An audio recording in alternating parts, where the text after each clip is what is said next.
뮤직파이터에서는 정치권이 읽은 설 민심 80분 특집으로 마련했습니다. 함께 하실 네 분의 국회의원을 차례대로 소개하겠습니다. 의석순이라고 말씀을 미리 드리겠습니다. 이상민 더불어민주당 의원님 모셨습니다. 어서 오십시오. 네, 안녕하세요. 네, 이미자 자유한국당 의원님 모셨습니다. 어서 오십시오. 안녕하십니까. 네, 이상돈 바른미래당 의원님 모셨습니다. 어서 오십시오. 네, 그럼 저는 현재 출당을 요구하고 있습니다. 그 점에 대해서는 좀 언급을 해야 되겠습니다. 네. 윤소하 정의당 의원님 모셨습니다. 어서 오십시오. 네, 안녕하십니까. 네. 네. 이렇게 저희가 오랜만에 각 정당을 대표하는 네 분의 의원님 모시고 이렇게 토론을 함께 하게 돼서요. 스튜디오가 오랜만에 굉장히 넓고 커진 느낌이 좀 듭니다. 시청자 여러분들께서도 함께 하실 수 있습니다. 샵 5400으로 다양한 의견 문자로 보내주시기 바라고요. 지금 느끼고 있는 고민 그리고 걱정거리 질문 있으면 팍팍 쏴주시면 좋겠습니다. TBS 앱 열려 있고요. 유튜브, 페이스북 라이브 지금 현재 다 보실 수 있으십니다. 좋아요, 구독하기 팍팍 눌러주시기 바랍니다. 본격적으로 얘기를 좀 시작해 보겠습니다. 자, 첫 번째 질문은 제가 의석순으로 질문 좀 드리겠습니다. 설 연휴 잘 보내셨습니까? 예, 편안하고 또 많은 분들 말씀 나누고 예. 네, 살펴보고 그랬습니다. 네, 주로 어떤 얘기 제일 많이 들으셨어요? 우선 평창올림픽을 걱정들 많이 하셨는데 네. 어쨌든 남북관계에 평화가 깃들 여지가 생겼고 그런 훈훈한 모습들에 대해서 많이 안도를 하고 네. 또 한국 선수들이 여러 가지 같은 분발하는 모습들에 또 감동도 받고 네. 또 한국 선수뿐만 아니라 다른 나라 각국의 선수들의 그런 땀 흘린 그런 모습들을 보면서 또 많은 감동도 전해져 오는 것 같습니다. 네, 예, 그래서 이러한 평화 분위기가 한반도 평화로 이어지고 네. 또 핵 문제도 해결되고 네. 예. 알겠습니다. 의원님이 주로 그런 얘기를 하신 거 아닙니까? 시민들한테 들으신 게 아니고? 예, 그런 측면도 있습니다. 예, 이미자 의원님은 주로 어떤 얘기 들으셨어요? 예, 저는 설날 아침에 이제 고향 좀 다녀왔고요. 예. 그러면서 이제 얘기를 두루두루. 고향이 듣고 어디세요? 경북 상주입니다. 경북 상주. 예. 예. 얘기 좀 이렇게 두루두루 들었는데 이제 제가 주로 듣는 얘기는 네. 아무래도 좀 듣고 싶은 얘기만 많이 듣겠죠. 예. 근데 지금 이제 문재인 정부 물론 이제 올림픽 관련돼서 대북 문제 여러 가지 이제 문제점들이 지금 대두되고 있고 외교 대북 문제, 경제 민생 문제 여러 가지 이제 측면에서 좀 문제점들이 하나씩 둘씩 이제 나오다 보니까 야 한국당에 이제 기회가 온다. 민심이 돌아오고 있다. 한국당 정신 차려라. 예. 그래서 제가 이제 이번 설 그 민심들을 대중가요로 한마디 딱 표현하면 네. 더불어민주당은 아니 벌써 이게 소통이 안 된단 말이야. 예. 그리고 이제 바른미래당 같은 경우에는 아리송해. 어제 한 말이 아리송하다. 어제 한 말이 아리송하다. 한국당은 예. 미워도 다시 한번. 아. 저 그렇게 정리하도록 하겠습니다. 예. 야, 제가 섭외할 때 우리 이미자 의원님께서 솔직하고 재밌는 게 장점이다 하셨는데 진짜 그런 것 같은데요. 다음번엔 요 세 곡을 노래를 한번 제가 부탁을 드릴게요. 아, 예. 네, 우리 이상동 의원님께서는 주로 어떤 얘기 들으셨습니까? 네, 저는 지역구 의원은 아니기 때문에 다만 제가 사는 지역에 네. 과거에 이제 국민의당에 저 같이 했던 지역위원장 등등 좀 몇 사람 또 만나게 됐죠. 아무래도 자기 중심으로 생각을 하니까 네. 우리 두 큰 정당 와는 좀 달리 굉장히 좀 모두들 곤혹스러운 고민을 많이 하고 있는 걸 제가 봤습니다. 무엇보다도 이번 추석에 평창 올림픽이 지금 성공리에 진행되고 있는 거 그것은 다행이라고 하지만 지금 우리 여의도 정치권이 또 폭풍 속에 있기 때문에 네. 그런 고민을 하는 것을 많이 들었습니다. 네, 그렇군요. 우리 윤소아 의원님께서는 예. 저는 비례이기는 하지만 네. 지역구가 목포나 다름없고요. 그 전에 뛰어나서 이번에도 지역 활동을 위해서 내려가는데 아까 이제 말씀하신 대로 정치인들에게 민심이 어떠느냐 보면 정치인이 듣고 싶은 민심만 전한다는 이야기가 아마 사실이 아닌가 이렇게 생각합니다. 그럼에도 불구하고 아까 이렇게 자막에 나왔듯이 역시 거의 같은 것 같아요. 특히 평창 올림픽을 통한 네. 평화의 분위기 그리고 우리 선수들의 그 선전 이런 부분을 통해서 또 남북대화에 대한 기대감 이런 것들도 상당히 높아지고 그 자막에 좀 빠진 게 있던데 저는 봐보니까 최순실 형량 선고 문제하고요. 네. MB 문제는 여전히 민심의 한 중간에 뛰어나고 있다. 이것도 한 가지 좀 전해드리고 싶습니다. 예. 네, 그렇군요. 자, 그러니까 전반적으로 보면 남북 관계 그리고 뭐 경제 문제 이슈에 대해서는 대체로 비슷한 생각들을 가지신 것 같은데요. 여론조사를 보면 이제 국정 지지 조사를 이제 매주 하게 되는데 정례 조사로 문재인 정부에 대한 지지율이 여전히 70%대를 유지를 하고 있는데 이 조사에 대해서도 각 당이 해석하는 시각이 다 다르더라고요. 어느 분부터 하시겠습니까? 저부터 아무래도 바로 들이대시는군요. 예. 이제 문재인 정부가 집권 초기니까요. 네. 이것이 뭐 전적으로 문재인 대통령과 지금 정부 또는 여당인 더불어민주당에 대한 지지도다라고 생각은 안 합니다. 다만 문재인 대통령이 내고는 또 문재인 정부가 내고는 국정 방향, 주요 국정 방향은 소위 적폐청산을 통한 사회 정의를 바로 세우자 또는 평창 올림픽 등을 활용한 남북 관계의 호전 그리고 한반도 평화 또 경제의 방향성과 또 내용 등에 대해서 국민들이 절대적인 공감을 표시하고 있는 겁니다. 그리고 또 앞으로 그런 방향으로 잘해줄 것을 주문하고 있고 또 기대도 섞여 있는 것이고요. 그래서 저는 여기 이제 야당 의원님들 나오셨지만 야당에서는 그냥 문재인 정부를 물건 들어줘서 거꾸로뜨리면 반사적 이익을 얻을 것이라는 그것은 여론조사에서 그렇지 않다는 걸 방증하고 있기 때문에 이러한 국정 방향에 협조적 좀 모습으로 나오면 오히려 각 당의 지지도도 올라가지 않을까 네. 이런 생각입니다. 네. 저는 우선 좀 불만이 있는데요. 네. 70%가 넘는다는 그 네. 지지 관련돼 가지고 좀 제가 뭐 조사한 거에 의하면 이제 이거 리얼 밑에서 한 건데 지금 2월 2주차에 한 건데 지금 문재인 대통령 지지가 63.1%입니다. 지금 이제 과거에 비해서 좀 많이 빠지고 있고 앞으로도 저는 이거 좀 빠질 거라고 보는데 이게 최근 조사입니다. 예, 예. KSYK. 예. 2월 2주차 이거는 이제 리얼 예. 밑에서 조사한 예. 건데요. 물론 이제 그 빠졌으면 소망인 것 같아요. 표지 오차가 이제 95%고 신뢰 수준이 플러스 마이너스 2.5%인데요. 네. 70%라는 것은 제가 봐도 지금 말이 안 되죠. 그래서 한 63.1%가 맞는 것 같고 지금 여기서 이제 더 빠질 것 같습니다, 앞으로. 그래서 물론 희망 사항이기도 하고요. 근데 지금 문재인 대통령이 집권하실 때 지지층들이 네. 대부분 이제 2030 세대들이 많이 지지를 해줬고, 그 다음에 이제 노동자들이 많이 지지를 했습니다.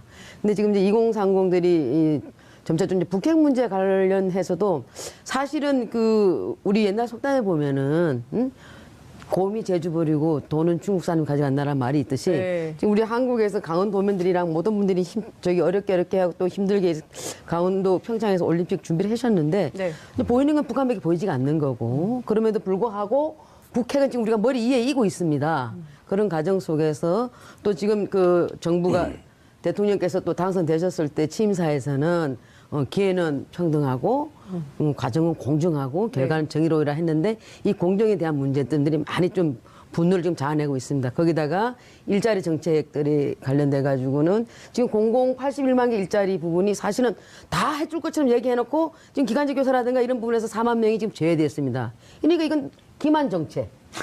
그다음에 이제 근로시간 단축 관련돼 갖고 50만 개 일자리를 만들겠다라고 했는데 50만 개가 어떻게 나온 숫자인지도 잘 모르고 있어요 지금 정부도. 그런데다 여야 3당 간사간에 합의한 내용도 이거 완전히 여당에서 무시하고 있다 보니까 이건 오락가락 일자리 정책. 그다음에 이제 신성장이라든가 4차 산업혁명을 통해 가지고 1년에 13만 개씩 해가지고 5년 안에 70만 개 일자리를 만들겠다라고 하는데 이 플렉시 아워를 갖고도 지금 여당하고 네. 정부하고 좀 안 맞아요, 이 부분이. 이거 엇박자 정책. 이러다 보니까 노동자들도 민심이 지금 떠나고 있고 그래서 결과적으로는 지방선거에 와서 좀 견제하는 그런 투표로 이어져서 한국당이 또 그 상상 외의 어떤 성과를 거두지 않을까 이런 생각을 해봅니다. 사실 뭐 63%나 72%나 뭐 크게 보면은 좀 큰 차이는 없다고 봅니다. 예. 크죠. 예, 그래도 뭐 제가 크게 보기엔 저는 더 중요한 문제는 지금 문재인 대통령이 이 높은 지지도가 사실상 그 야권 이른바 야당의 어떤 현상을 보여주는 거죠. 우리 과거 보면은 야당의 이른바 지도자, 말하자면 차기 권력이 될 수 있는 미래 권력의 가능성이 있는 지도자가 지금은 없는 상태가 지금 유지가 되고 있기 때문에 저는 그래서 문재인 대통령의 정부가 잘해서 높다기보다는 이런 형국이 저는 상당히 오래 가리라고 봅니다. 그래서 또 하나는 뭐 집권 초기보다는 부정평가가 많이 늘었는데 그것은 뭐 부정평가가 늘었다기보다 초기에는 부정평가를 답할 사람들이 아예 응답을 안 했다가 지금 와서는 이제 좀 부정평가로 응답을 하는 이런 측면도 있습니다. 그러나 저러나 저는 뭐 어차피 대통령제가 한번 들어서면 5년 가는 거기 때문에 좀 이런 여러 가지 상황을 좀 잘 감안해서 대통령과 집권 세력이 민심을 살피는 이런 정책을 좀 폈으면 합니다. 예, 뭐 여론조사 기관마다의 프로테지를 놓고 굳이 일희일비할 문제는 결코 아닌 것 같아요. 전체적으로 보면 문재인 대통령에 대한 지지도가 낙차의 이 폭이 그렇게 크지 않은 것 같습니다. 그래서 일정 정도의 그 지지세는 계속 유지하는 것으로 이렇게 보고요. 근데 거기서 좀 특이할 만한 것이 아까 이제 이미자 의원님께서도 말씀하셨는데 거기에 대비해 보면 딱 이 시점에 MB 정권 박근혜 대통령 이때는 24% 50대 후반이었다는 것도 한번 곁들여서 말씀드리고 싶고 여기서 중요한 항목이 하나가 MB에 대한 구속 찬성률이 74.7%가 됐다는 거예요. 그래서 저는 이 부분에 대해서는 정치개혁을 계속해야 된다라는 요구가 여전히 있고요. 또 하나는 정상회담 찬성률 같은 77%가 찬성률을 보였거든요. 이것은 남북 대화를 이 분위기를 계속 이어가라는 대단히 그 민심이 정확히 좀 반영되고 있다라는 점을 좀 우리 주의 있게 볼 필요가 있고 여기에 따른 저는 정부 여당의 책임성도 있다고 봅니다. 그래서 정치개혁과 남북 대화에 대한 보다 책임 있는 그런 것들을 지금 요구하고 있는 것도 동시에 살펴야 된다 이렇게 봅니다. 네, 지금 그 좌우 두 분씩 앉아 계시는데요. 약간 좀 분위기를 업하고 여기는 굉장히 진지하게 정책을 말씀해 주시는 것 같아서 평소답지 않으세요. 이상동 의원님하고 윤수아 의원님께서 좀 더 이상동 의원님께서 계셔서 제가 그래요. 좀 더 띄우셔도 될 것 같다는 말씀을 제가 좀 드리면서 6.13 지방선거가 이제 한 넉 달 앞으로 다가왔는데요. 투표에 참여하겠다는 의견이 상당히 높습니다. 90%가 넘어요. 94.3%가 투표하겠다. 이런 적이 없었던 것 같은데요. 자, 이번에는 어느 분부터 하시겠습니까? 투표 참여가 윤수아 의원님이. 예, 분위기를 좀 바꿔봅시다. 네. 94% 이상의 투표를 하겠다는 것은 네. 원래 이제 실투표율보단 그간에 보면 더 실투표율은 낮지만 보통 이 정도 뭐 많이 나오면 80% 정도 투표 의향을 나타내는데 94%. 그 중에서도 한번 유심히 살펴보니까 20대 투표율이 94% 투표하겠다라는 네. 부분들은 역시 그 촛불 그 시민혁명의 하나의 한가운데 있었던 그 청년들이 아직 정권 교체는 됐지만 정치 교체가 제대로 됐느냐 지금 정치 현실을 보면 거기에 대한 요구 그래서 직접 참여로서의 이 정치를 바꾸고 가야겠다라는 요구 그다음에 또 하나는 민생에 있어서도 젊은 층의 특히 청년들의 일자리 문제라든가 이런 것들이 반영된 적극적인 참여 의사의 결과가 아닌가 이렇게 생각합니다. 네, 그러니까 촛불혁명이 아직까지도 지방선거까지도 영향을 미치는 것 같다 이런 말씀 주셨고요. 이상동 의원님 바로 이어서 계속 네. 띄워주시죠. 아마도 이미자 의원께서는 네. 이렇게 높은 참여 열기가 뭐 정부에 대한 뭐 심판 열기다 이렇게 말씀하실 것 같은데 사실상 이 여론조사 이런 가지고서 이 아전인수로 얘기하는 것도 뭐 좀 우습죠. 하나 여하튼간에 이 지방선거는 전통적으로 좀 투표율이 낮았는데 그렇죠. 일단에 이렇게 투표를 많이 하겠다는 것은 좋은 현상입니다. 좋은 현상이고 과연 그 투표 열기가 또는 뭐 윤 의원님 말씀하신 대로 그런 것인지 또 아까 좀 있으면 임 의원님 말씀하신 대로 뭐 정부에 대한 심판 뭐 그런 게 뭐 다 겹쳐 있겠죠. 여튼간에 이 지방선거의 투표율이 저조했던 것이 참 그 문제였는데 이번 지방선거는 좀 높은 투표율이로서 좀 좋은 사람을 다 뽑았으면 좋겠습니다. 네. 예, 지금 투표를 하시겠다고 답변하신 분들이 94.3%라고 하는데 정말 이걸 투표를 안 했으면 하는 마음이 아니 그게 아니고 지금은 과거하고 달라서 과거에는 투표를 적게 할수록 보수가 유리하고 투표를 많이 할수록 진보가 유리하고 지금은 그런 것 같지도 않습니다. 꼭 그런 것 같지도 않고 지금 어쨌든 간에 이제 여당은 어떤 형태로 간에 심판을 받는 겁니다. 1년이기 때문에 심판을 받는 게 될 테고 또 야당도 여기서 열심히 잘하지 않으면은 꼭 이렇게 뭐 야당 한국당이라서 지지해 주는 건 아니거든요. 또 바른 미래당도 있고 다른 당들이 있기 때문에 그래서 이제 정말 93.4% 정도의 우리 국민들이 그렇게 열망을 갖고 있다는 것은 아마도 이제 개헌 문제도 있을 수 있고요. 여러 가지 이제 문제점들이 이제 있으니까 이제 하겠다라고 하는데 뭐 어쨌든 94.3%가 투표를 하시겠다는 얘기는 어쨌든 심판하겠다는 얘기를 저는 받아들입니다. 네. 현 정부에 대한 심판도 한다고 또 받아들일 수 있는 거고 여러 가지 측면에서 지금 2030들의 분노 그다음에 노동자들이 이거 처음에 뽑아줄 때하고 지금 1년이 지나고 나니까 뭐 되는 것 같은데 뭐 노동자들 입장에서 보게 되면 앞으로 남는 것 같은데 뒤로 보면 아무것도 없는 거고 뭐가 손에 잡히는 거 없고 좀 아사는 것 같은데 최저임금 막 올려놨는데 손에 잡히는 건 없고 근로시간만 단축되고 이거 별로 이게 앞으로 남고 뒤로 미치는 장사 아닌가. 결과적으로는 취약계층 또 취약계층만 피해를 보고 거기에 대해서 고용 감소로 이루어져서 우리만 손해보는 거 아닌가. 어떤 이런 부분에 대한 심판도 저는 이어질 거라고 봅니다. 그래서 꼭 투표율이 뭐 높아서 우리 한국당이 뭐 염려하는 건 절대 아니고 네. 투표율이 높을수록 저희도 좋습니다. 네. 네. 한국당이 염려하는 건 절대 아니다. 이런 말씀 네. 강조해서 저 주셨고요. 한국당 지지층에서는 더 참가율이 낮던데요. 투표 의향 그게 참 무슨 근거로 그렇게 걱정되시겠어요. 말씀하십니까? 여기 나와 보니까 네. 민주당 지지층 98.3%인데 자유한국당 지지층 93. 아니, 아까 지금 큰일 났네. 지금 의원님께서 그렇게 말씀하셨지 않습니까? 이 여론조사에 일희일비 하지 마시라면서요. 그리고 또 여론조사마다 다 다르니까요. 참고하시라. 예? 한국당의 여의도 연구소에서 나오는 여론조사는 또 그렇지 않습니다. 예, 예. 우리 자신 있습니다. 예. 예, 아유. 지방선거에 그 시민들이 적극 참여하겠다는 것은 매우 고무적이죠. 이건 뭐 각 당의 문제가 아니고 국민주권주의, 민주주의를 실현하는 데 있어서는 뭐 중앙정부, 중앙 거버넌스뿐만 아니라 지역의 거버넌스를 구성하는데 주민의 뜻이 담겨 있도록 하는 것은 매우 마땅하고 당연하다고 생각되고요. 아마 이제 촛불혁명을 통해서 직접적인 학습 효과도 있다고 생각됩니다. 직접 참여해서 목소리를 높이고 주장하고 행동에 옮기니까 그 막강하던 권력도 무너질 수 있다라는 국민주권에 대한 의식이 일깨움이 있었고 저는 이번 기회에 중앙정부 또는 중앙 거버넌스의 적폐뿐만 아니라 지역정부의 거버넌스는 평패가 이루말할 수 없습니다. 네. 이것 또한 시민들이 힘으로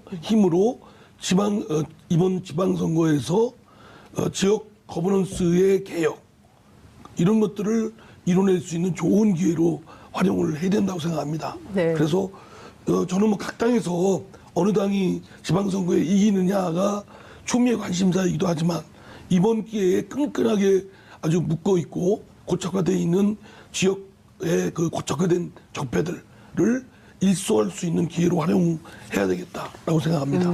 또 분권의 본래 의미는 자치분권 아니겠습니까? 네. 주민이 스스로 자신들의 삶과 우리들의 공동체의 운명을 결정짓는 이런 주민자치주의의 이념이 그대로 삼투되고 구현될 수 있도록 해야 되겠다 생각합니다.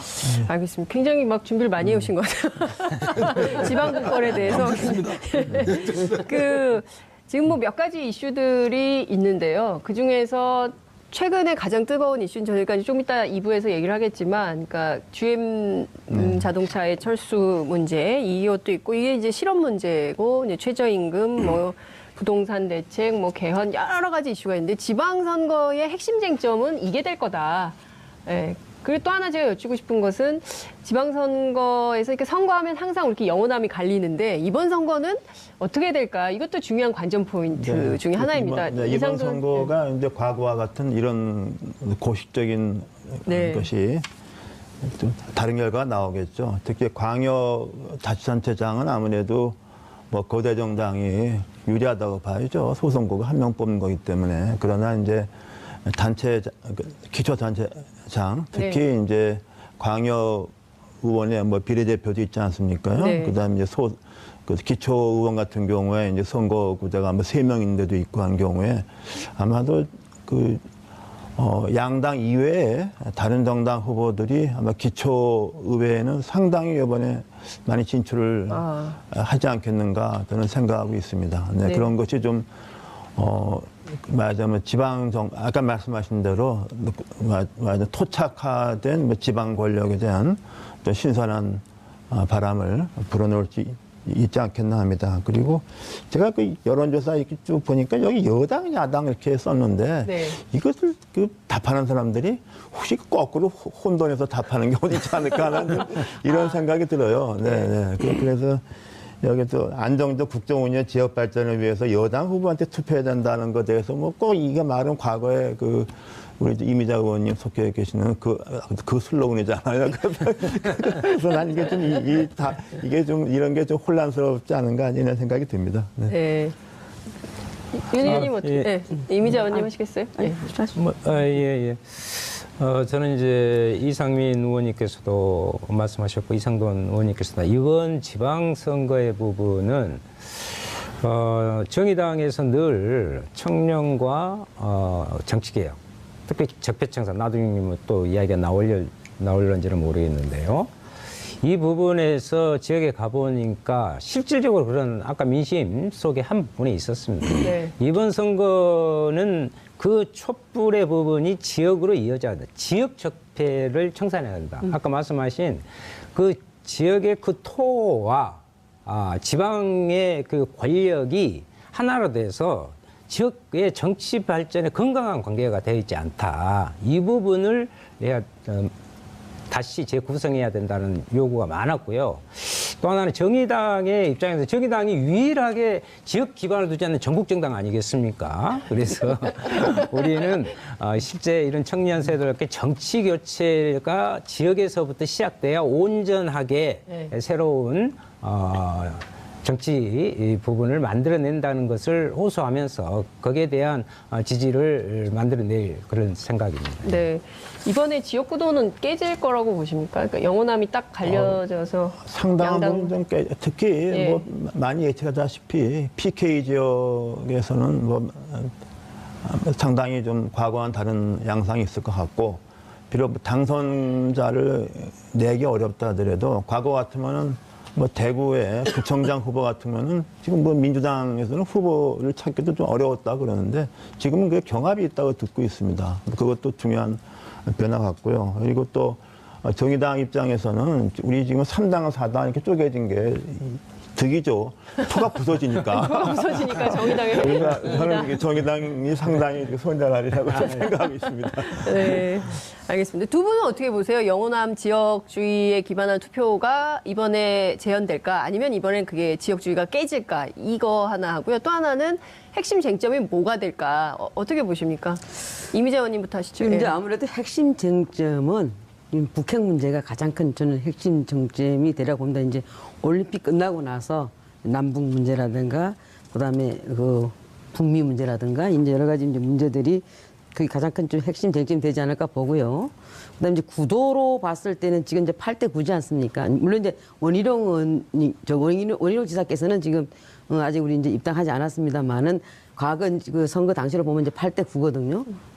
이쪽에 이제 그때 당시에 야당이 9고 그때 여당이 이제 8대 네. 9인데 근데 홍준표 대표께서는 6 플러스 알파를 지금 얘기하고 계십니다. 네. 근데 지금 사실 솔직히 말씀드리면 낙동강 벨트가 좀 많이 흔들리고 있죠. 낙동강 벨트가 흔들리는 사실인데 네.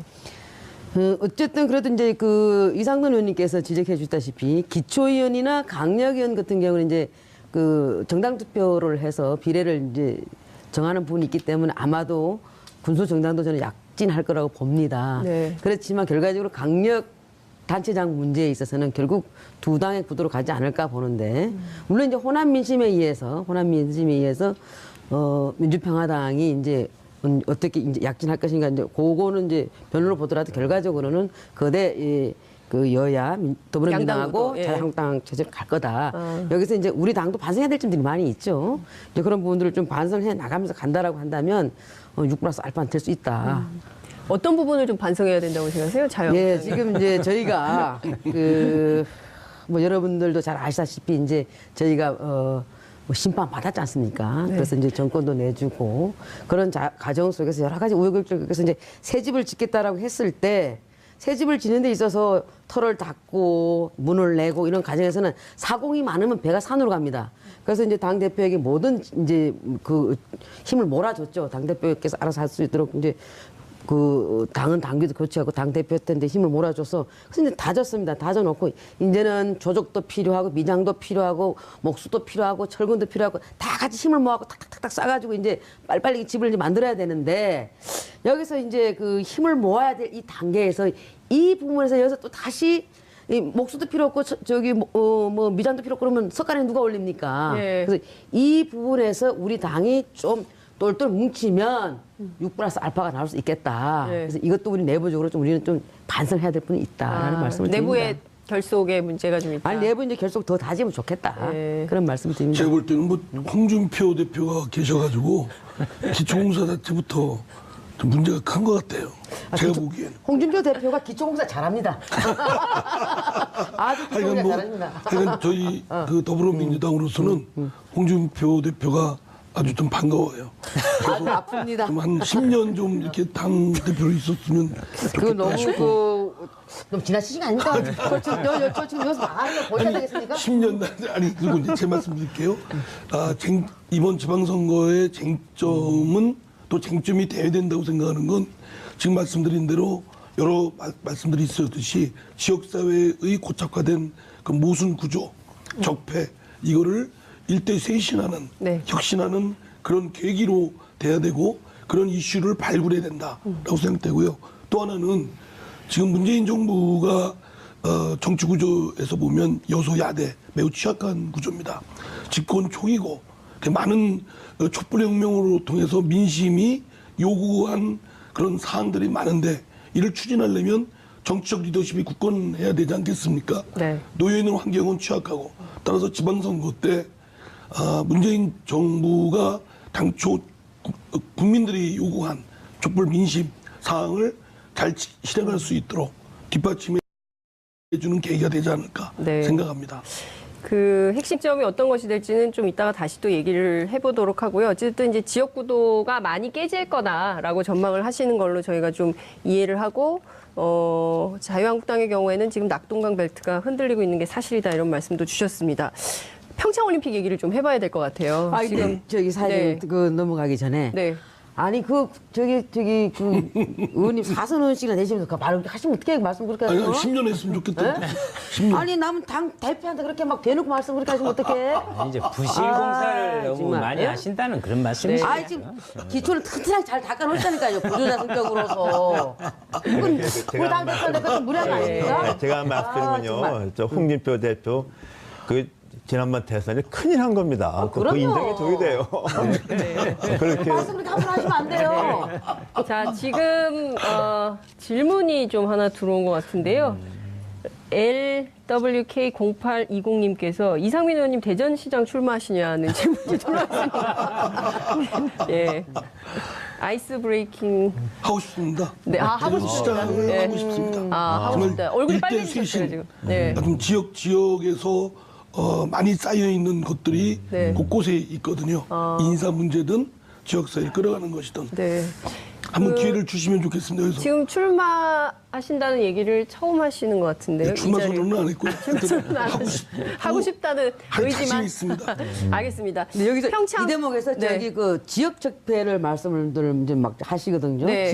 지역 적폐 말씀하시는데 지금 민주당 그 소속 그 단체장들이 더 많습니다. 그래서 그 지역 적폐는 똑같이 있던 거예요. 우리한테만 그 적폐 하지 마시고 네, 그렇죠. 지역 적폐라는 것은 특정 정당뿐만이 아니라 그렇죠. 우리 전체적으로 다 얘기를 하는 그 것이고요. 지역의 특별하게. 지방자치의 원칙이가 정치권들의 자기들의 이해관계에 의해서 너무 고착화되고 맞습니다. 그로 인해서 지역 주민들에게 진짜 그 민생에 올바른 답을 내놓고 있지 못한 켜켜이 쌓은 저는 그것이 또한 적폐라고 보는 거예요. 사회적 적폐입니다. 맞습니다, 그거는. 예. 네, 동의하시니까 넘어가도 되겠죠. 아니 그러니까 그게 지역 적폐하면 마치 한국당 32 적폐가 아니고 네. 지역 적폐 아니 한국당만 적폐라고 한 적은 없기 때문에요. 지방 정부 자체가 예. 새로운 도전 이런 게 필요하다는 취지이고 지금 32분 53초 지나고 있어서 평창 올림픽 얘기를 좀 해야 될 것 같습니다.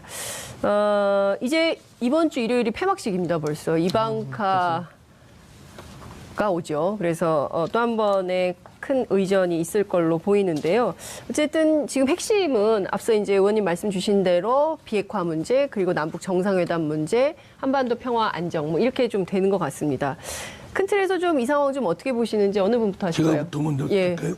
당초 평창 올림픽 몇 개월 전만 해도 제대로 열릴까 또는 북한의 위협으로 인해서 참가국들이 급격하게 감소됨으로써 평창 올림픽의 실패까지도 이렇게 예견했던 상황이었습니다. 네. 그러나 이제 막상 평창 올림픽이 열리고 그를 계기로 많은 그 올림픽에 아주 최대 많은 국가들이 참여를 하고 또 많은 선수들의 그 분발하는 모습을 보면서 감동을 느꼈고 특히 남북 관계의 화해 평화 이게 깃들 여지가 생겼고 그럼으로써 이제 한반도 평화를 비롯한 인류 사회의 평화를 할 수 있는 계기가 됐다. 그래서 결국 문재인 대통령이 말하는 우리 대한민국이 주도한 한반도 평화 그리고 세계의 평화를 이룩하려면 또 핵 문제를 해결하려면 지금 우리가 좀 더 주도적으로 나서야 되겠다. 그리고 미국은 좀 더 큰 강대국 아니겠습니까?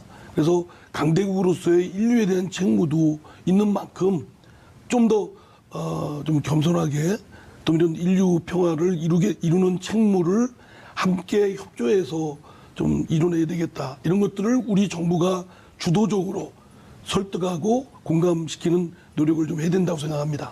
네. 이미자 의원님 하시죠. 예. 예, 저는 지금 이제 한마디로 그 올림픽 보면서 평창 올림픽을 보면서 이제 뭐 모두 발언에서도 말씀드렸다시피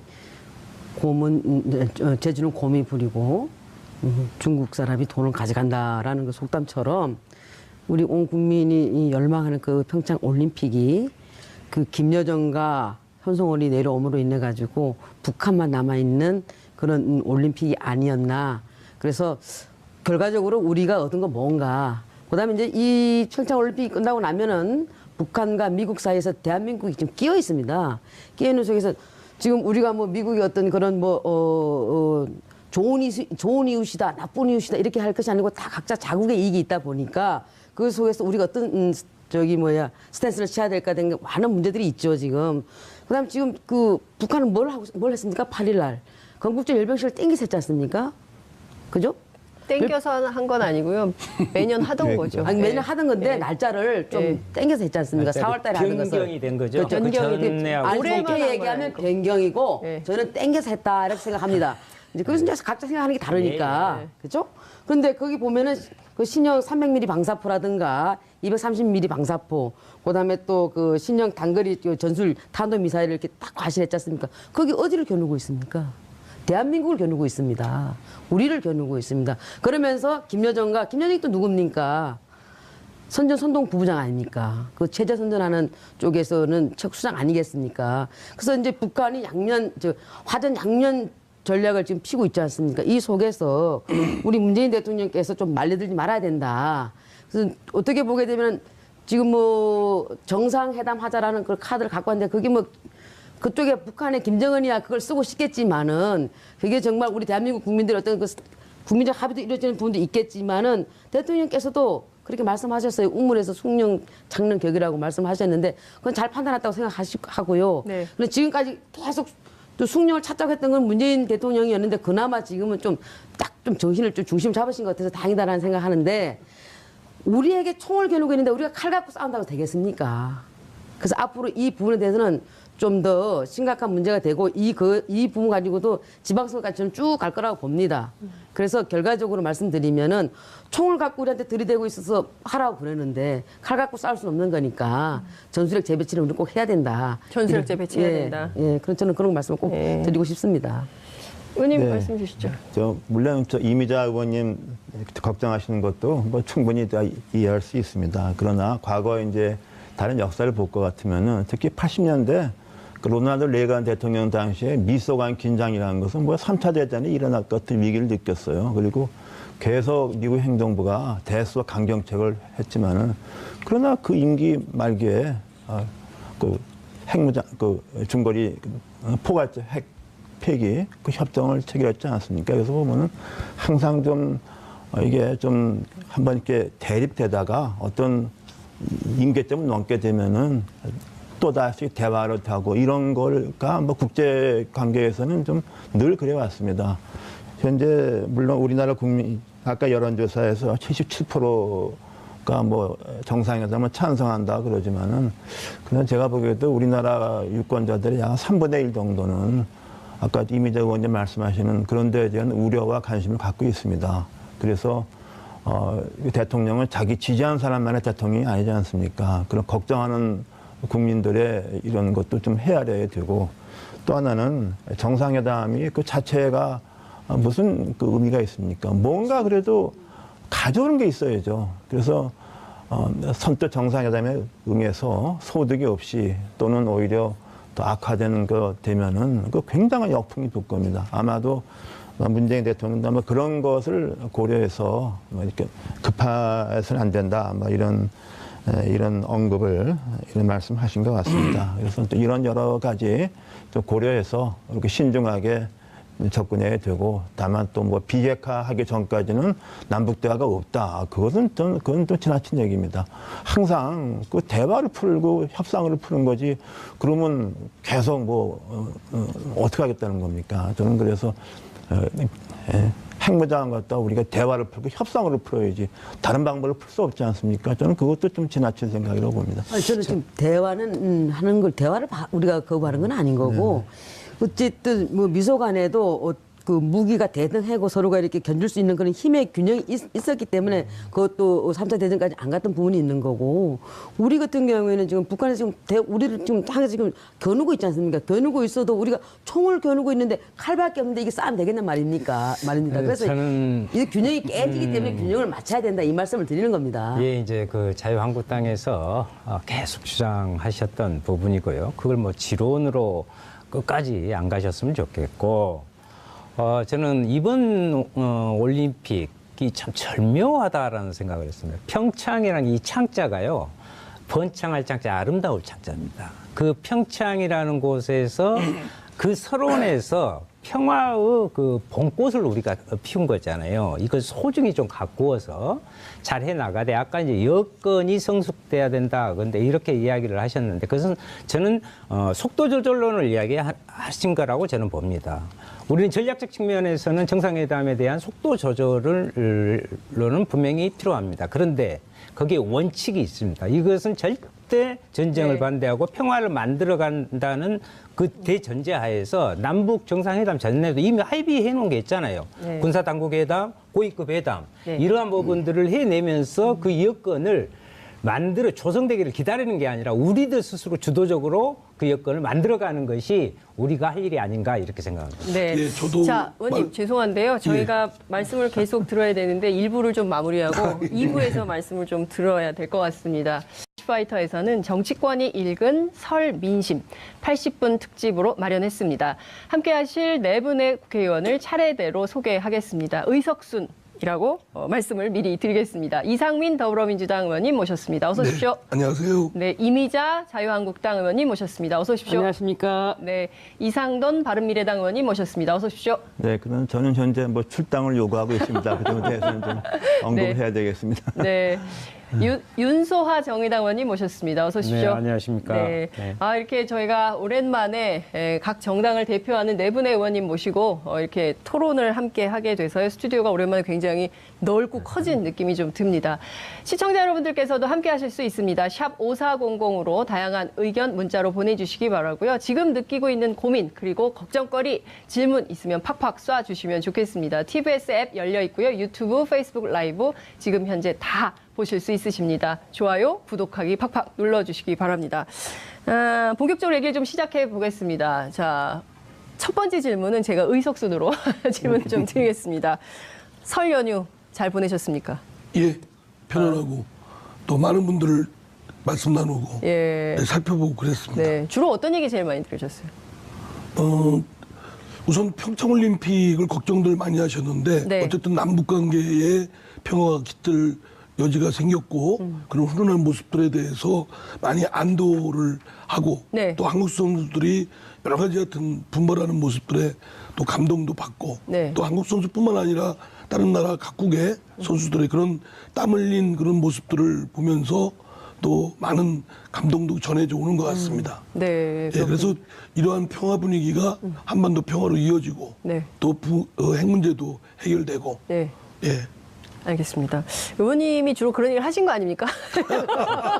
시민들한테 들으신 게 아니고. 예, 그런 측면도 있습니다. 예, 이미자 의원님은 주로 어떤 얘기 들으셨어요?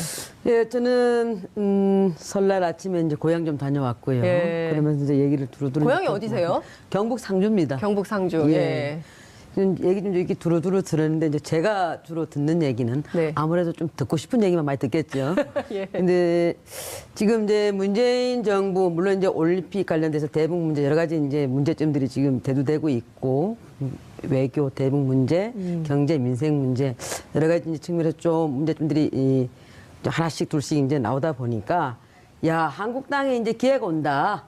민심이 돌아오고 있다. 한국당 정신 차려라. 예. 그래서 제가 이제 이번 설 그 민심들을 대중가요로 한마디 딱 표현하면 네.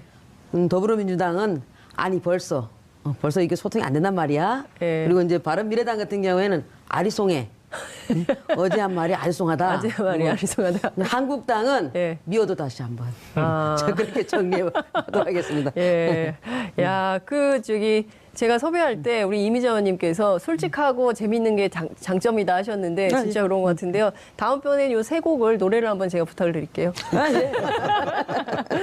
네. 우리 이상동 의원님께서는 주로 어떤 얘기 들으셨습니까? 네, 저는 뭐 지역구 의원은 아니기 때문에 다만 제가 사는 지역에 네. 과거에 이제 국민의당에 저 같이 했던 뭐 지역위원장 뭐 등등 좀 몇 사람 또 만나게 됐죠.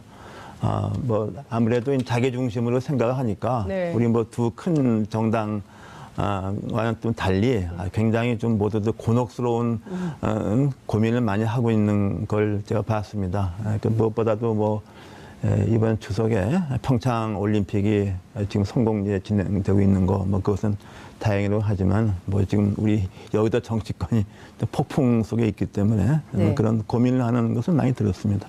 네, 그렇군요. 우리 윤소아 의원님께서는 예. 저는 뭐 비례이긴 하지만 네. 뭐 지역구가 목포나 다름없고요. 그 전에 뭐 뛰어나서 이번에도 지역 활동을 위해서 내려가는데 아까 이제 말씀하신 대로 뭐 정치인들에게 민심이 어떠느냐 보면 정치인이 듣고 싶은 민심만 전한다는 이야기가 아마 사실이 아닌가 이렇게 생각합니다. 그럼에도 불구하고 아까 이렇게 자막에 나왔듯이 역시 거의 같은 것 같아요. 특히 평창 올림픽을 통한 네. 평화의 분위기 그리고 우리 선수들의 그 선전 이런 부분을 통해서 또 남북 대화에 대한 기대감 이런 것들도 상당히 높아지고 그 자막에 좀 빠진 게 있던데 저는 봐보니까 최순실 형량 선고 문제하고요. 네. MB 문제는 여전히 민심의 한 중간에 뛰어나오고 있다. 이것도 한 가지 좀 전해드리고 싶습니다. 예. 네, 그렇군요. 자, 그러니까 전반적으로 보면 남북 관계 그리고 뭐 경제 문제 이슈에 대해서는 대체로 비슷한 생각들을 가지신 것 같은데요. 여론조사를 보면 이제 국정 지지 조사를 이제 매주 하게 됐는데 정례 조사로 문재인 정부에 대한 지지율이 여전히 70%대를 유지를 하고 있는데 이 조사에 대해서도 각 당이 해석하는 시각이 다 다르더라고요. 어느 분부터 하시겠습니까? 저부터 아무래도 바로 들이대시는군요. 예. 이제 문재인 정부가 집권 초기니까요. 네. 이것이 뭐 전적으로 문재인 대통령과 지금 정부 또는 여당인 더불어민주당에 대한 지지도다라고 생각은 안 합니다. 다만 문재인 대통령이 내고는 또 문재인 정부가 내고는 국정 방향, 주요 국정 방향은 소위 적폐청산을 통한 사회 정의를 바로 세우자 또는 평창 올림픽 등을 활용한 남북 관계의 호전 그리고 한반도 평화 또 경제의 방향성과 또 내용 등에 대해서 국민들이 절대적인 공감을 표시하고 있는 겁니다. 그리고 또 앞으로 그런 방향으로 잘해줄 것을 주문하고 있고 또 기대도 섞여 있는 것이고요. 그래서 저는 여기 이제 야당 의원님들 나오셨지만 야당에서는 그냥 문재인 정부를 물건 들어줘서 투표를 하겠다는 것은 네.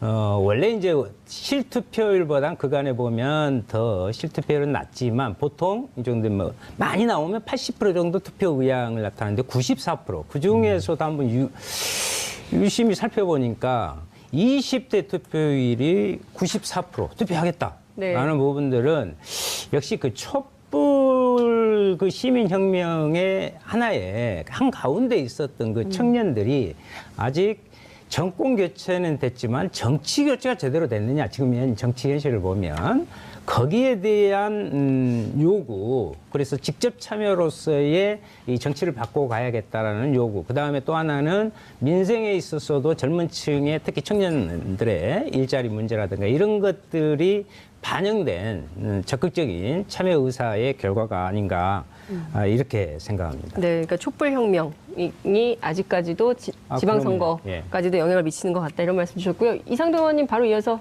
계속 네. 띄워주시죠. 아마도 이미자 의원께서는 네. 이렇게 높은 참여 열기가 뭐 정부에 대한 뭐 심판 열기다 이렇게 말씀하실 것 같은데 사실상 이 여론조사 이런 거 가지고서 이 아전인수로 이렇게 얘기하는 것도 뭐 좀 우습죠. 하나 여하튼간에 이 지방선거는 전통적으로 좀 투표율이 낮았는데 그렇죠. 일단에 이렇게 투표를 많이 하겠다는 것은 좋은 현상입니다. 좋은 현상이고 과연 그 투표 열기가 또는 뭐 윤 의원님 말씀하신 대로 그런 것인지 또 아까 좀 있으면 임 의원님 말씀하신 대로 뭐 정부에 대한 심판 뭐 이런 게 뭐 다 겹쳐 있겠죠. 여하튼간에 이 지방선거의 투표율이 저조했던 것이 참 그 문제였는데 이번 지방선거는 좀 높은 투표율이 로서 좀 좋은 사람을 다 뽑았으면 좋겠습니다. 네. 예, 지금 투표를 하시겠다고 답변하신 분들이 94.3%라고 하는데 정말 이걸 투표를 안 했으면 하는 마음이 아니 그게 아니고 지금은 과거하고 달라서 과거에는 투표를 적게 할수록 보수가 유리하고 투표를 많이 할수록 진보가 유리하고 지금은 그런 것 같지도 않습니다. 꼭 그런 것 같지도 않고 지금 어쨌든 간에 이제 여당은 어떤 형태로 간에 심판을 받는 겁니다. 1년이기 때문에 심판을 받는 게 될 테고 또 야당도 여기서 열심히 잘하지 않으면은 꼭 이렇게 뭐 야당 한국당이라서 지지해 주는 건 아니거든요. 또 바른 미래당도 있고 다른 당들이 있기 때문에 그래서 이제 정말 93.4% 정도의 우리 국민들이 그렇게 열망을 갖고 있다는 건 아마도 이제 개헌 문제도 있을 수 있고요. 여러 가지 이제 문제점들이 이제 있으니까 이제 하겠다라고 하는데 뭐 어쨌든 94.3%가 투표하시겠다는 얘기는 어쨌든 심판하겠다는 얘기를 저는 받아들입니다. 네. 현 정부에 대한 심판도 한다고 또 받아들일 수 있는 거고 여러 가지 측면에서 지금 2030들의 분노 그다음에 노동자들이 이거 처음에 뽑아줄 때하고 지금 1년 지나고 나니까 뭐 되는 것 같은데 뭐 노동자들 입장에서 보게 되면 앞으로 남는 것 같은데 뒤로 보면 아무것도 없는 거고 뭐가 손에 잡히는 거 없고 좀 하자는 것 같은데 최저임금 막 올려놨는데 손에 잡히는 건 없고 근로시간만 단축되고 이거 별로 이게 앞으로 남고 뒤로 미치는 장사 아닌가. 결과적으로는 취약계층 또 취약계층만 피해를 보고 거기에 대해서 고용 감소로 이루어져서 우리만 손해보는 거 아닌가. 어떤 이런 부분에 대한 심판도 저는 이어질 거라고 봅니다. 그래서 꼭 투표율이 뭐 높아서 우리 한국당이 뭐 염려하는 건 절대 아니고 네. 투표율이 높을수록 저희도 좋습니다. 네. 예. 한국당이 염려하는 건 절대 아니다 이런 말씀 네. 강조해서 저 주셨고요. 한국당 지지층에서는 더 참가율이 낮던데요. 투표 의향. 그게 참 무슨 근거로 그렇게 걱정되시겠어요? 말씀하십니까? 아, 여기 나와 보니까 네.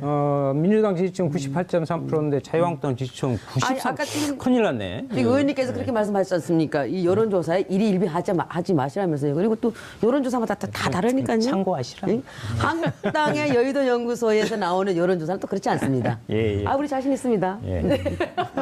예, 아유. 지방선거에 그 주민들, 시민들이 적극 참여하겠다는 것은 매우 고무적이죠. 이건 뭐 각 당의 문제가 아니고 국민주권주의, 민주주의를 실현하는 데 있어서는 뭐 중앙정부, 중앙 거버넌스뿐만 아니라 지역의 거버넌스를 구성하는데 주민의 뜻이 담겨 있도록 하는 것은 매우 마땅하고 당연하다고 생각되고요.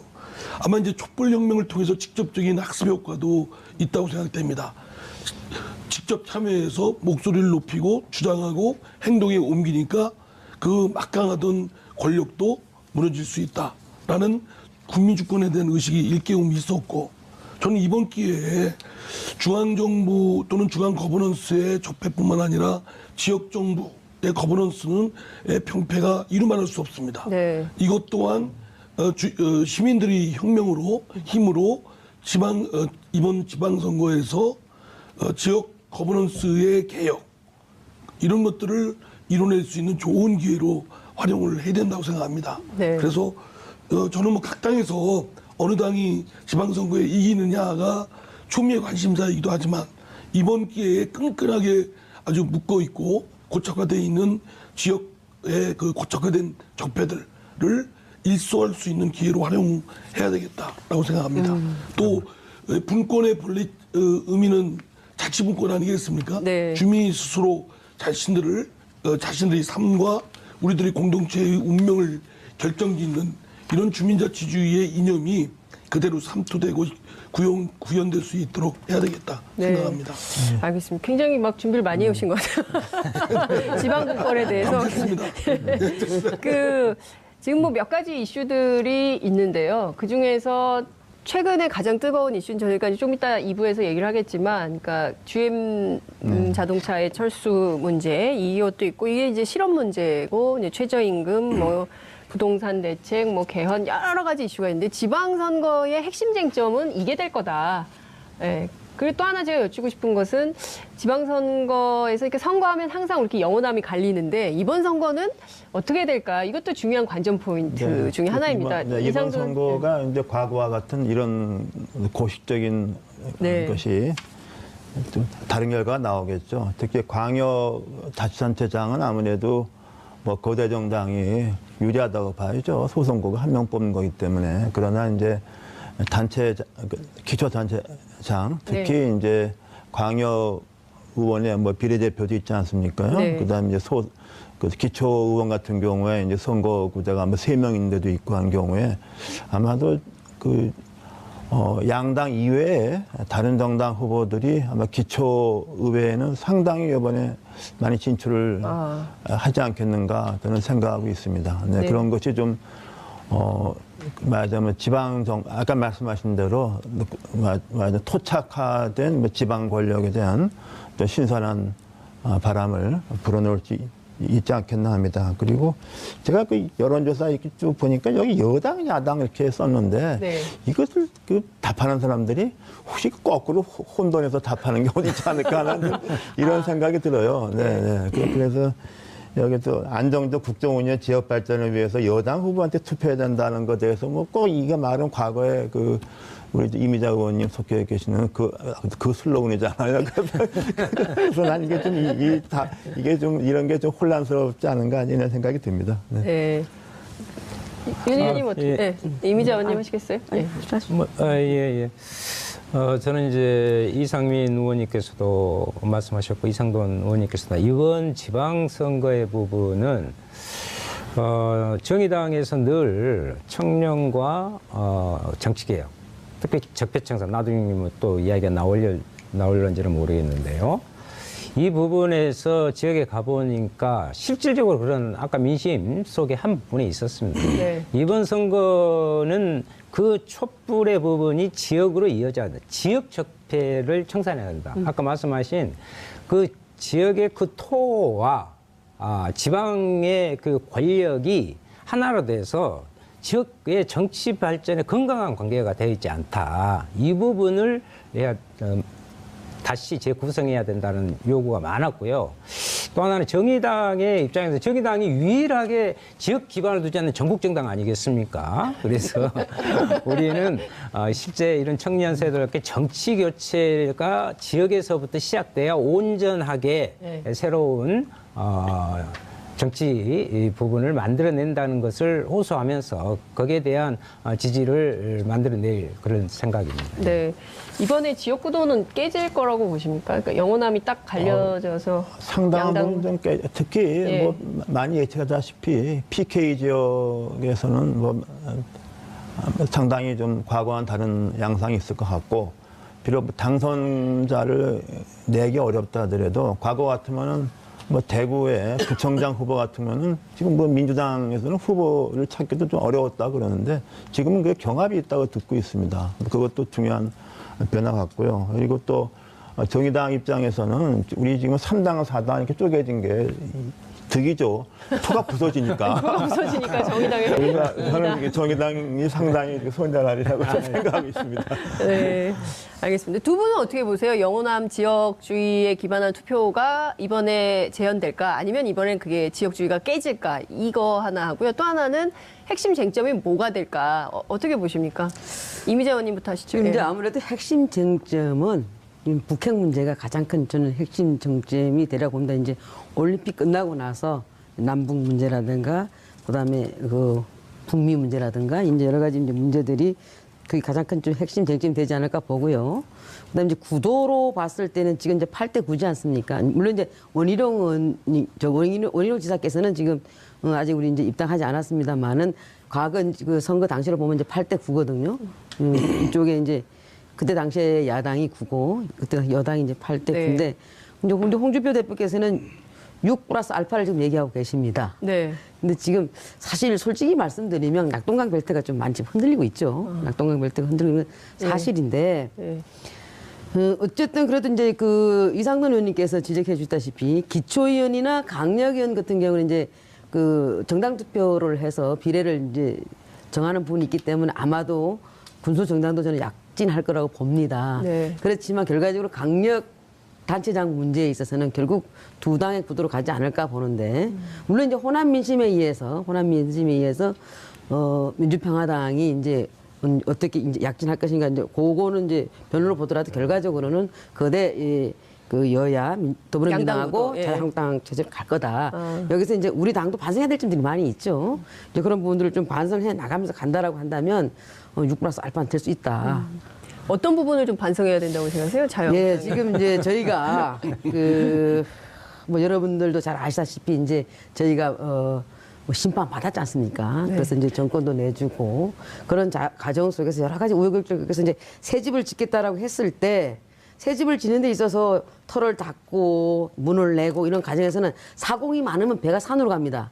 그래서 이제 당 대표에게 모든 이제 그 힘을 몰아줬죠. 당 대표께서 알아서 할 수 있도록 이제 그 당은 당규도 교체하고 당 대표한테 힘을 몰아줘서 그래서 이제 다졌습니다. 다져놓고 이제는 조직도 필요하고 미장도 필요하고 목수도 필요하고 철근도 필요하고 다 같이 힘을 모아서 탁탁탁탁 싸가지고 이제 빨리빨리 집을 이제 만들어야 되는데 여기서 이제 그 힘을 모아야 될 이 단계에서 이 부분에서 여기서 또 다시 이 목수도 필요 없고 저기 뭐 미장도 필요 없고 그러면 석간에 누가 올립니까? 예. 그래서 이 부분에서 우리 당이 좀 똘똘 뭉치면 6 플러스 알파가 나올 수 있겠다. 네. 그래서 이것도 우리 내부적으로 좀 우리는 좀 반성해야 될 부분이 있다라는 말씀을 드립니다. 내부의 결속에 문제가 좀 있다. 아니 내부 이제 결속 더 다지면 좋겠다. 네. 그런 말씀을 드립니다. 제가 볼 때는 뭐 홍준표 대표가 계셔가지고 기초공사 자체부터 거꾸로뜨리면 반사적 이익을 얻을 것이라는 그것은 여론조사에서 그렇지 않다는 걸 방증하고 있기 때문에 이러한 국정 방향의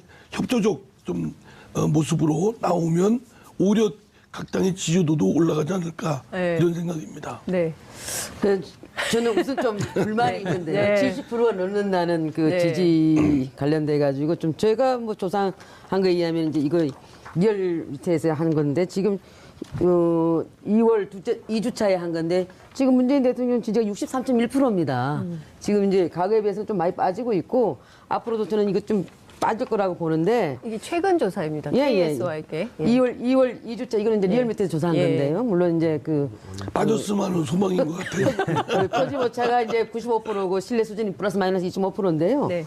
70%라는 것은 제가 봐도 지금 말이 안 되죠. 그래서 한 63.1%가 맞는 것 같고 지금 저서 이제 더 빠질 것 같습니다 앞으로. 그래서 물론 희망 사항이기도 하고요. 근데 지금 문재인 대통령이 집권하실 때 지지층들이 네. 대부분 이제 2030 세대들이 많이 지지를 해줬고 그다음에 이제 노동자들이 많이 지지를 했습니다.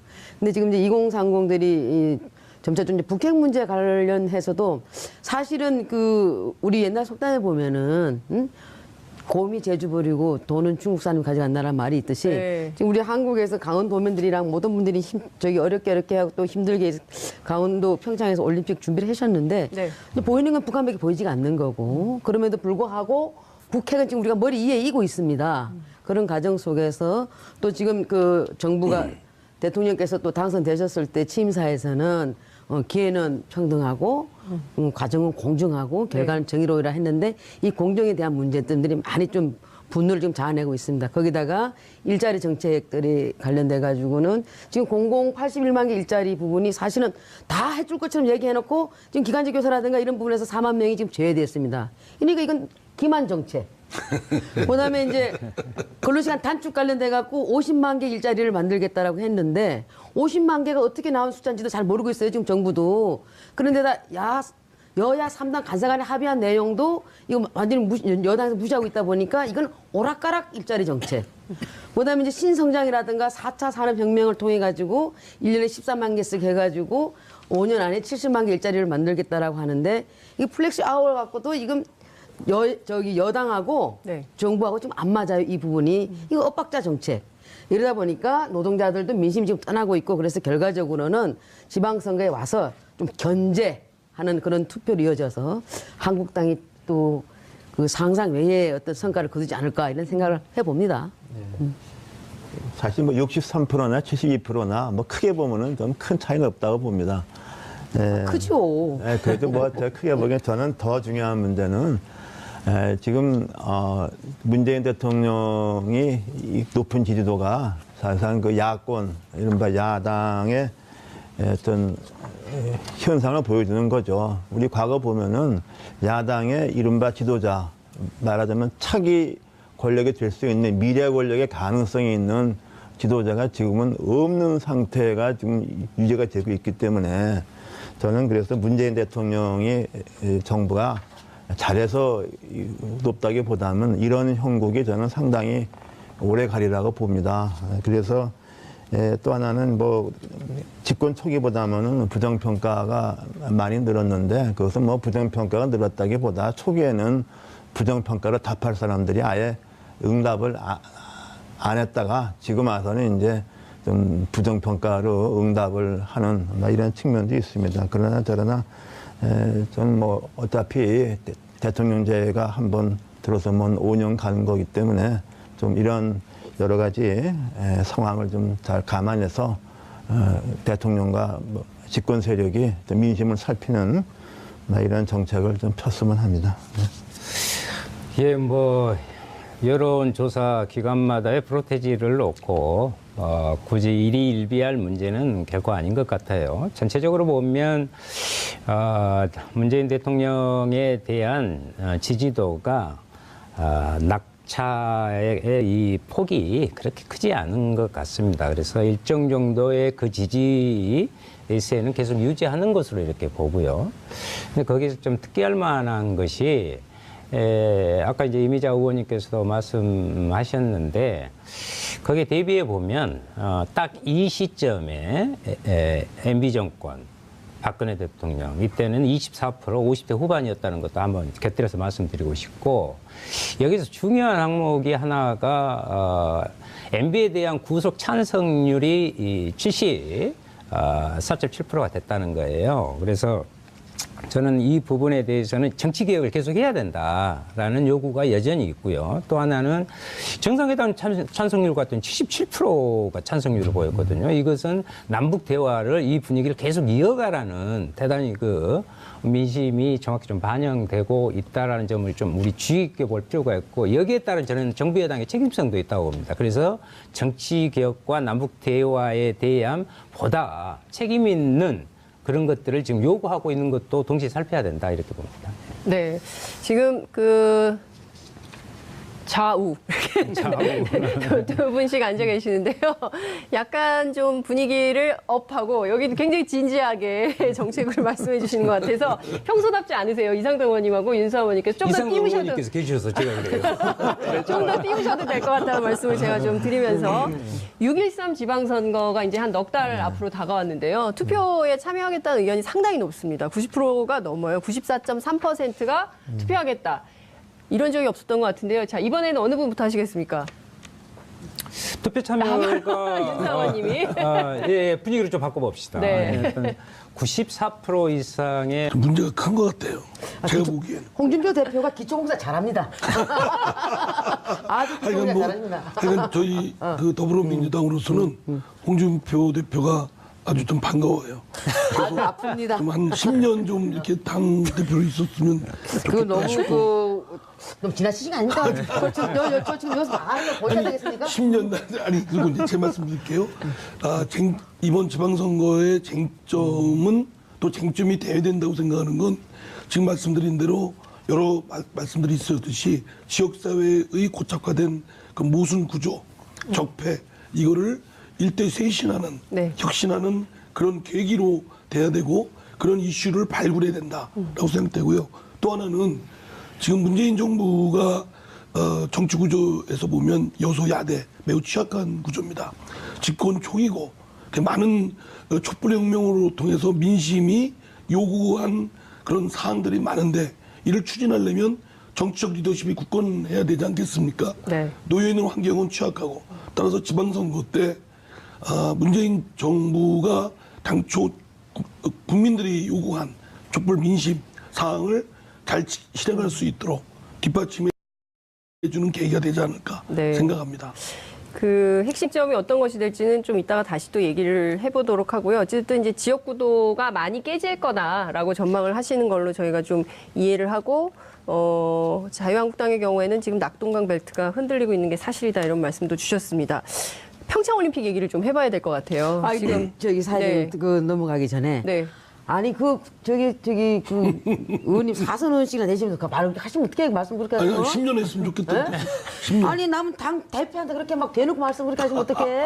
이제 부실공사를 너무 정말. 많이 예? 하신다는 그런 말씀이시죠. 아이 지금 기초를 튼튼하게 잘 닦아놓으시다니까요. 구조자 성격으로서. 이건 우리 당 대표한테 그것도 무례한 거 아닙니까? 제가 말씀드리면요, 저 홍준표 대표 그 지난번 대선에 큰일 한 겁니다. 그 그럼요. 인정이 저기 돼요. 그렇게 말씀 그렇게 함부로 하시면 안 돼요. 자, 지금 질문이 좀 하나 들어온 것 같은데요. LWK0820님께서 이상민 의원님 대전시장 출마하시냐는 질문이 들어왔습니다. 예. 아이스 브레이킹. 하고 싶습니다. 네, 하고 싶습니다. 시장을 네. 하고 싶습니다. 하고 정말 싶다. 얼굴이 일대 빨개지셨어요, 쇄신. 지금. 네. 좀 지역에서 많이 쌓여 있는 것들이 네. 곳곳에 있거든요. 인사 문제든 지역사회 끌어가는 것이든 네. 한번 기회를 주시면 좋겠습니다. 그래서 지금 출마하신다는 얘기를 처음 하시는 것 같은데요. 출마 이 자리에. 선언은 안 했고요. 출마 안 하고 싶다는 할 자신 의지만. 있습니다. 알겠습니다. 근데 여기서 평창 이 대목에서 네. 저기 그 지역 적폐를 말씀을 이제 막 하시거든요. 네.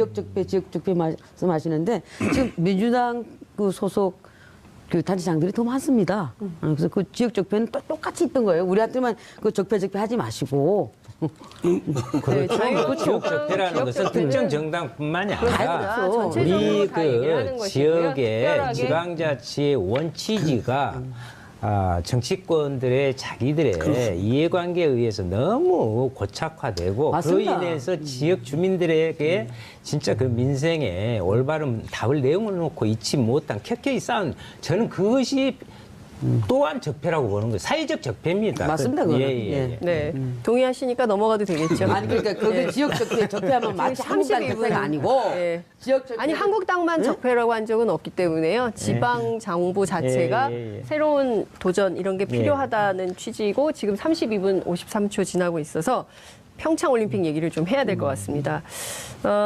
이제 이번 주 일요일이 폐막식입니다. 벌써 이방카가 오죠. 그래서 또 한 번의 큰 의전이 있을 걸로 보이는데요. 어쨌든 지금 핵심은 앞서 이제 의원님 말씀 주신 대로 비핵화 문제 그리고 남북 정상회담 문제, 한반도 평화 안정 뭐 이렇게 좀 되는 것 같습니다. 큰 틀에서 좀 이 상황 좀 어떻게 보시는지 어느 분부터 하실까요? 제가부터 먼저 예. 할까요?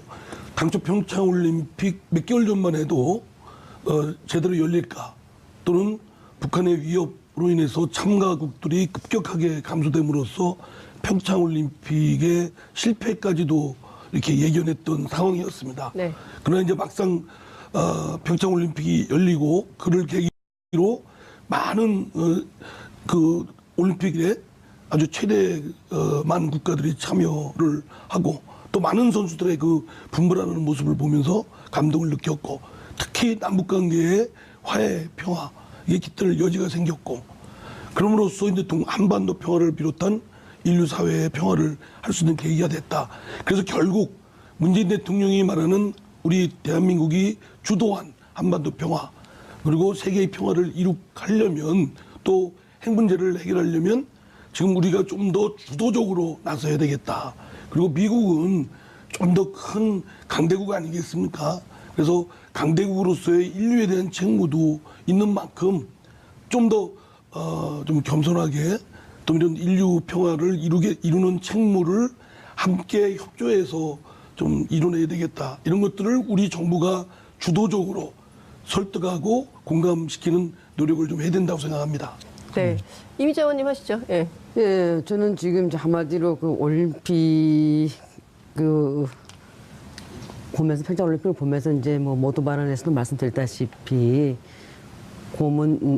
제주는 곰이 부리고 중국 사람이 돈을 가져간다라는 그 속담처럼 우리 온 국민이 열망하는 그 평창 올림픽이 그 김여정과 현송월이 내려옴으로 인해 가지고 북한만 남아 있는 그런 올림픽이 아니었나. 그래서 결과적으로 우리가 얻은 건 뭔가. 그다음에 이제 이 평창 올림픽이 끝나고 나면은 북한과 미국 사이에서 대한민국이 지금 끼어 있습니다. 끼어 있는 속에서 지금 우리가 뭐 미국이 어떤 그런 좋은 이웃이다, 나쁜 이웃이다 이렇게 할 것이 아니고